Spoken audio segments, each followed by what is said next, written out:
What's up? Hope everyone's having a good day and is ready for another video in the series we like to call Underrated Throwers. Today we got a very special one of my favorite women's discus throwers, Denia Caballero. I think I messed up that name. I probably did because I always messed up the names. She's from Cuba, and as you can see right here, her PR is 70 meters 65. She's the bronze medalist at the 2016 Olympics and the 2015 World Champion. And I think she's very underrated because she's actually one of the very few 70-meter throwers for women's discus in like the past 10 years from memory serve me correct. I think it's just been her, Valerie Allman, and Sandra Perkovic. And there's been a bunch of 69-meter throwers and 68-meter throwers, but if memory serves me correct, in like the past, 10 years, oh god, it has been like basically 10 years or so, she's really one of the only 70-meter throwers for women. And I think she has, if you're going to be a reverser, the optimal technique to throw the woman's disc. More than Valerie Allman, honestly. Like, people gas up Valerie Allman's technique. I don't know. I feel like she throws kind of like a dude.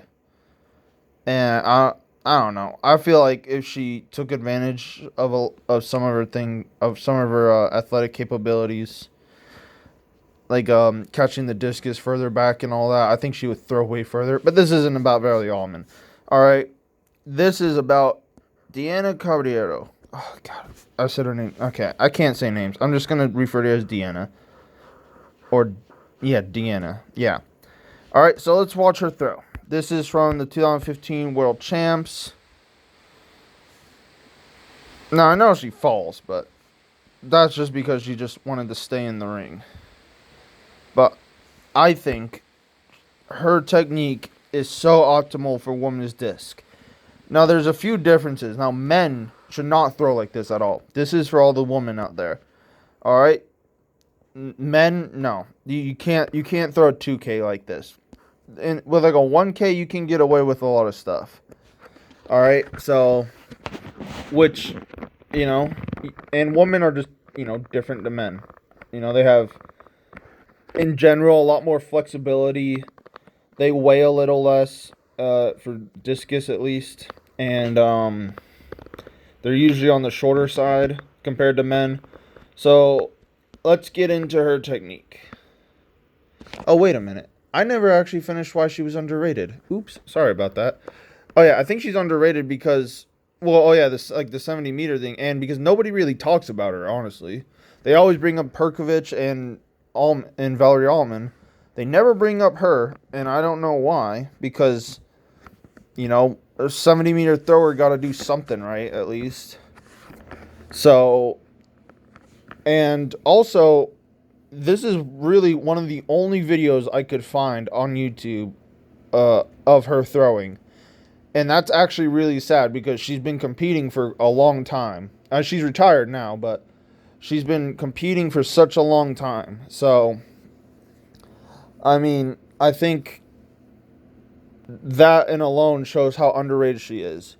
The fact that a world champion and Olympic bronze medalist does not have a lot of videos on YouTube and all that. I just want to get the throwing community, like the young people, just getting into the sport. I think she's a good technical model for you guys. Sorry, there's something on my screen. All right, so let's get into this now. So, right here. First, let's go back to her wind. Nice wind. Everyone winds different, but she gets into the same position as you should. Look how far back the discus is. She has pretty long arms. I actually don't know how tall she is. But she has pretty long arms for her height, and she takes full advantage of that. Really gets a good stretch right here in her pec, so you can see. Let me slow this down. Back this up. Okay. Oops, I went the wrong way. Yeah, let me do that. I want you to look at that little stretch she gets with her right arm. Right there. That little bump. Right there. That's really good. Alright, that means that she has activated stretch in her pec. Alright, really nice long left arm here too. She starts a little offset. I don't know if she always does this because, again, she just does not have videos anywhere of her throwing. I'd have to watch full competitions and stuff because she also, I think, got the silver medal in Doha in 2019. Oh no, 2017. Sorry, in the Worlds, I think. But yeah. So, and sorry about this quality, by the way, in the video. I don't know why it has such bad quality. It just wouldn't. I kept trying to change the quality, and then it just never did. So, whatever. But okay, so she's offset here.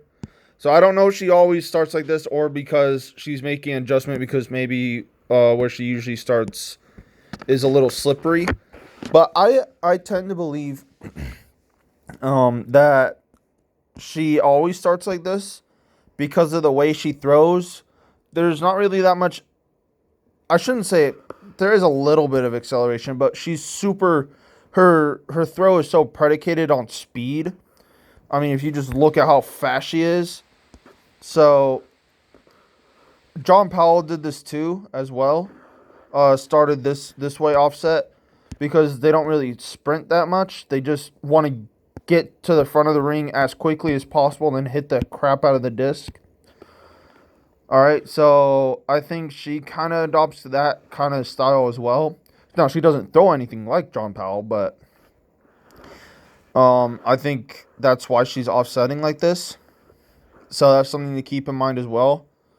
If you're just super, super quick, and I don't think a lot of men should do this because this is one of the things that women can get away with, is that you don't really have to accelerate that much with a 2K. I mean, with a 1K, because it just weighs nothing. So you do accelerate, but not really that much. You just want to get that thing out of your hand as quickly as possible and just be way more aggressive. You don't have to be as patient at the finish because everything just happens so much faster than if you're throwing a 2K for men. All right, so because all these women are like super, super duper strong, so it weighs absolutely nothing to them. I mean, a 1K in general just weighs nothing. I mean, 1 kilogram weighs nothing really. So in any context, so. But she gets here. I would like to see her armpit over her. Oh well. See, this is also the problem with this offset because. Well, for me, because I can't see if her armpit, because at this angle, her armpit is over her knee, but it's hard to tell. So I think, let's see. No, she doesn't really. She gets her knee very wide, but not her hip. But I guess it doesn't really matter. It just yeah, it doesn't really matter as long as that knee goes, as long as her hip, as long as her left butt cheek isn't gonna shoot that way and make her chest fall down, which will cause a break in the hip and cause her to lose tension throughout the torso and the hips and lose connection with the disc. So as long as that doesn't happen, which it doesn't, she gets a nice great stack here, then that's fine. I like that she's really using this left arm. I like this orbit, the low. Really like this wide sweep she gets. And if you notice, she keeps her right foot on the ground a super long time. And then if you notice, the knee goes out and around. It doesn't go into the other knee. So it goes out and then around. Groin facing the sector. I guess, well, she's going to go that way. So her groin or her sweep leg is facing that way, which is good because that's where she's pointed to.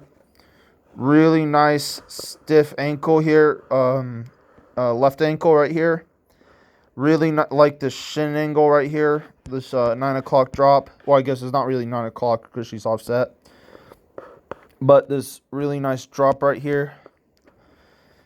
Really like this. And I think woman, it's almost a must that you hip curl in the middle. Or, sorry, pre-turn. So if you notice, she's here. Boom, lands straight there.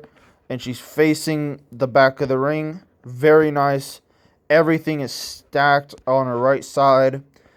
Not super wide knees, but wide enough. But then just gets down in a super good position. And if you notice how long she keeps that discus back, maybe you can't see it because it's all blurry.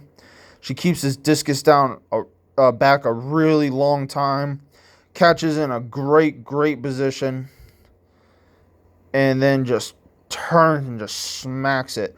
And if you notice, right here, the disc is out of her hand here.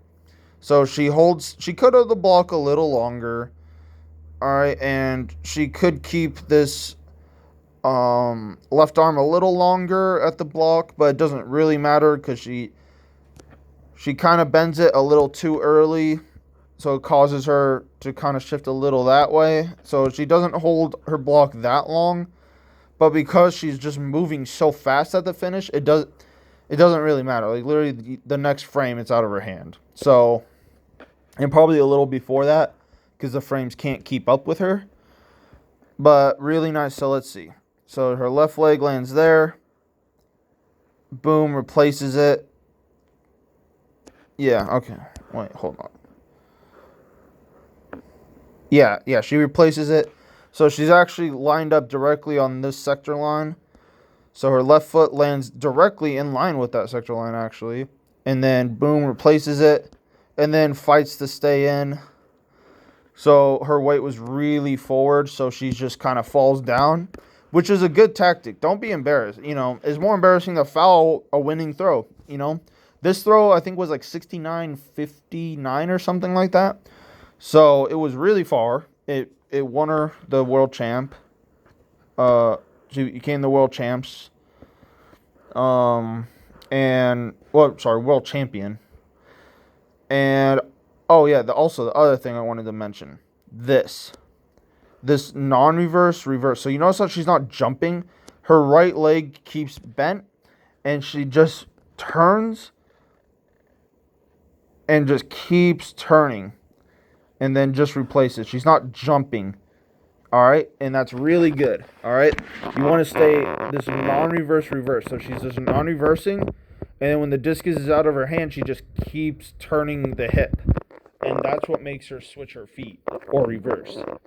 All right, so that's something to keep in mind too, and that's why she's able to stay in the ring. And I know you can't really see the flight of the disc, but the flight of the disc is beautiful. As memory serves me correct, she always has really good releases. And this angle right here is really nice too. I really like how her head is this way. Her head's this way, and she's just reaching as long as possible. Almost Peter Malachowski-esque in the release. Just really nice and long on the release. Really, really nice. Waits until her left leg actually has weight on it to actually throw. So you don't want to wait until the left leg touches. You want to wait until it has weight on it to throw. And she does an excellent job of that. So really nice patience. Let's see if we can get that. Yeah, so you see that little delay, just a little bit. All right, and that's really good. That's patience that we need at the finish, and just really nice. And just fights to stay in, falls, and people do that. People fall to stay in. You know, at whatever it takes to stay in. You can fall. It's not anything against the rules. As long as you stay in the ring, you can do whatever you want. You can do a backflip if you really wanted to. But, you know, overall, I think she's just an amazing thrower. I think she's a really good technical model for woman discus throwers, because she uses a lot of things really good. And if you're going to be a reverser, if you're not going to be a reverser, then I would recommend watching like Sandra Perkovich or something. But yeah, overall just really nice. And yeah, hope you guys learned something. As always, I'll link her personal best, height, weight, and notable accomplishments in the video description. And see you guys next time.